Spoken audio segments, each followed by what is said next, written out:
Sicko's hour usually for us is like 10:30 Eastern. Everyone's gone to bed. Most of the college football day is behind us, and it's just the sickos watching a game like this. However, Sicko's hour getting some spotlight here. Big noon kickoff. Rice-Eccles Stadium, Texas Tech at Utah. Utah favored by 3.5. Who gets pole position in the Big 12?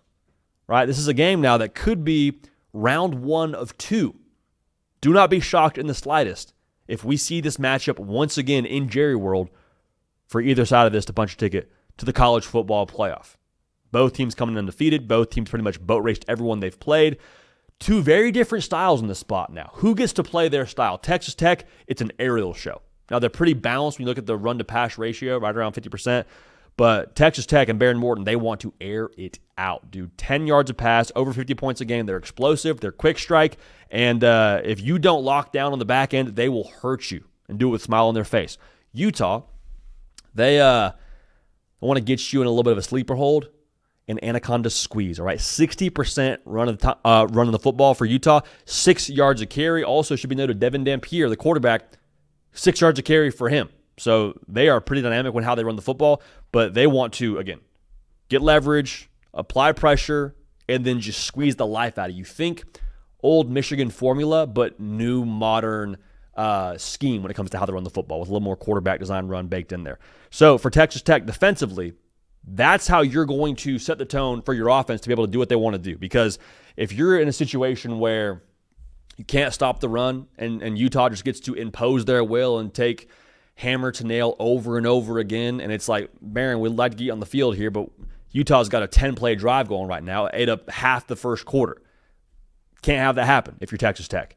So the task for Texas Tech on defense is, can you win first and second down and force Devin Dampier into obvious passing situations? Now, I think Devin Dampier can still beat you throwing the football, but Utah likes to do most of their work downfield off of play action, off of the RPO, things of that nature, which is most effective when you're living in 2nd and 4, when you're living in 3rd and 2, situations like that. So for Texas Tech, can you stay disciplined is the other part of this. Because I mentioned the RPO stuff, I mentioned the misdirection stuff. They do a great job, does Utah, toying with the second level of your defense, getting you flowing one way, they're throwing back the other.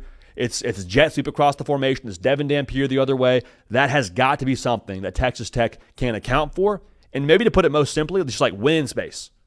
Got to be able to tackle in space. When it's out on the edge and it's your DB on their running back, can you make a tackle and stop them short of the line to gain, set up a situation where you can play the next down and not get shook in the open field. They get 7 more yards. It's 1st and 10. Clock keeps moving. Chains keep moving. Bad vibe for Texas Tech. And the offense for Texas Tech doesn't get to have their say on the football game. That's how you would lose. That's how you would lose a game like this. Now, for Utah, I want to unpack it in the same way we unpacked Texas Tech's side of the ball, or Texas Tech's side of this game, rather. Comes down to the Utah defense, right? If you want to give Devin Dampier and your offense a chance to play their style, well, then your defense, pretty straightforward, has to hold up there to the bargain and not get you in a spot where you're down 14-3 in the third quarter or 21-10 in the third quarter. It's like, hey, we kind of got to start throwing a little bit more. We can't run the ball 60% of the time and overcome a 2-score lead. It's not going to be sustainable.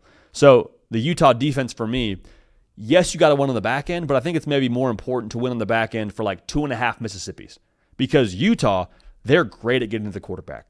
They are number 6 in America in sack rate. 11% of the time they are getting home.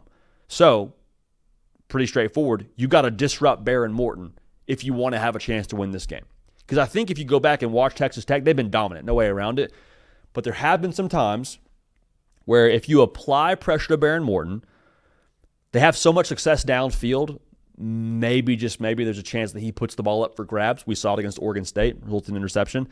Is that something you can find a way to make happen if you're Utah? Can you apply pressure, get him a little bit pass happy, get him a little bit off his back foot, and if that happens, make him uncomfortable, ball's going back to Utah. Or maybe at worst case, it's incompletion and you get to live another down, and you're in that spot where you can then have your offense impact the game how you want them to impact the game, all right? Morgan Scaley, one of the best DCs in the country, need that nickel package, baby. Need that 4-2-5 to step up big in this spot. Okay, we got to match up, got to hold our own, and give our front 7 a chance to get home, all right? Now, my pick in this game, if it was a neutral site, I think I'd like Texas Tech. If it was in Lubbock, I'd definitely like Texas Tech. But it's in Rice-Eccles. It's in Salt Lake. Utah's one of the best teams at the crib. I'll take what I believe to be right now, at least, the more physical team. I'll take the team that I believe to be right now the team that can probably impose their will a bit more on Texas Tech. So I'll take Utah to win this game. I do think it's close. I really do. I think we get a phenomenal product in the big noon spot. I'll take 31-27 Utes. But Gus Johnson and Joel Klatt got a good one on their hands. I do think Utah ultimately does win this football game. We'll take them to win, and by nature of the number, we'll take Utah to cover. Cato, the Big 12 is a conference that is near and dear to your heart. You've been talking Iowa State. You've been talking Utah. Texas Tech's a team we've talked about a lot on this show. Give me your thoughts on this one, man. I see you throwing up the U, man. Are we rolling with the Utes on that side as well? What's the vibe here? Come on, man. You know I'm rolling with my Utes. I was on the Devon Dampier hype train early. I remember watching Devon Dampier play against Auburn last year in New Mexico, and he had some of the best 1-yard rushes I've ever seen. Just running away from Auburn defenders and defensive linemen, shaking people out of their shoes and just turning a negative play into a positive play. This guy's awesome. This program is just awesome in general. I love the fit. I love him bringing his offensive coordinator with him. I was early on this wave. This is my Big 12 champion pick. And this game is my Super Bowl. I mean, Texas Tech. Let's go. Texas Tech is an awesome squad that they paid a lot of money for. But I could see this going either way. But at the end of the day, man, you can't transfer in that Kyle Whittingham level of toughness and grit and culture in the trenches. I think that Utah's defense is going to be the key in this game. They have a defensive lineman, John Daly, not the golfer John Daly. Yeah. But 5 sacks already on the season, up there, tied with a couple other guys for most in the country. I think if he and some other guys can get that pass rush on Baron Morton, who's not really predicated on his legs, I think that'll be the biggest difference in the game outside of just the pure physicality of Utah. And the same way you wanted some Mateer magic,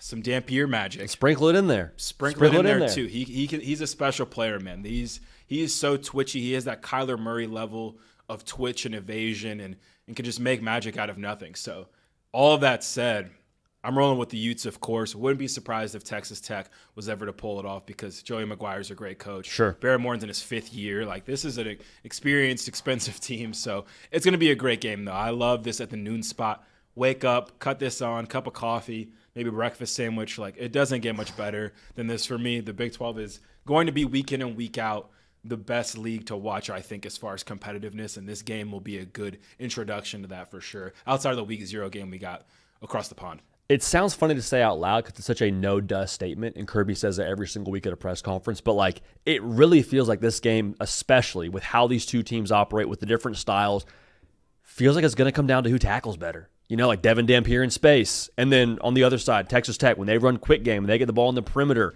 Can you tackle in space when Baron Morgan gets the ball? Like there's so much of this to me that I could see coming down to like what we call the competitive plays, especially the 3rd and short, especially in the red zone. Like game of margins for sure, and the margins to me could be defined by hey, who tackles better?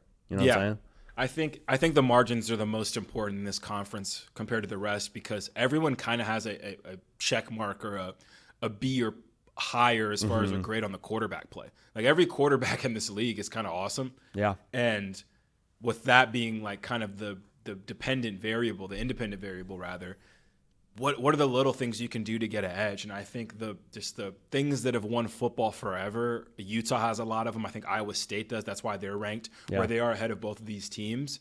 And it's just going to come down to who in crunch time can do it. And there's not many coaches in the country I trust to do it more than a Kyle Whittingham. It's the Big 12, and anything can happen.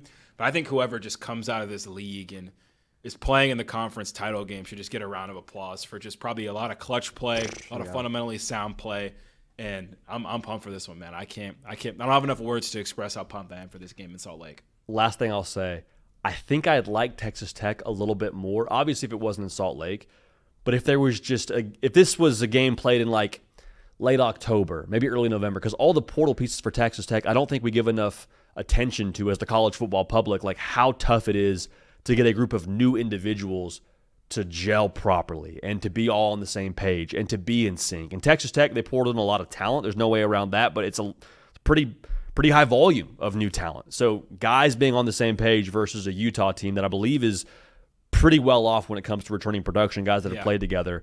Just I worry about that gelling, which is another reason why I'm with you on Utah. Yeah, a couple things there, and we can get out of here.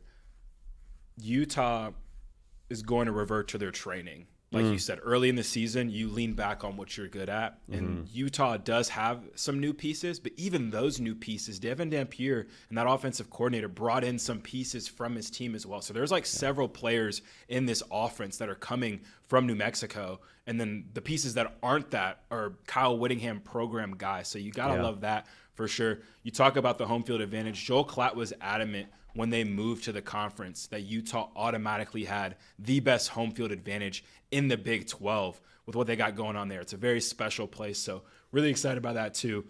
Those are the only two things I have left on this game. I mean, I could keep talking about it forever, but we got other stuff to get to, some really fun and exciting stuff to get to here, man. But yeah, man, this game, it's I feel like a kid on Christmas Eve, and the days are just counting down till we get closer and closer to it, man. So there you have it, man. Caden Smith and I, if we go down together like the Chainsmokers. Utah, we're taking them with the win. You taking them to cover, Cato? 3.5? I'm telling you, I'm a little jaded on the spreads. I'm just money line. Money line. Utah money line. Utes money line. There you have it.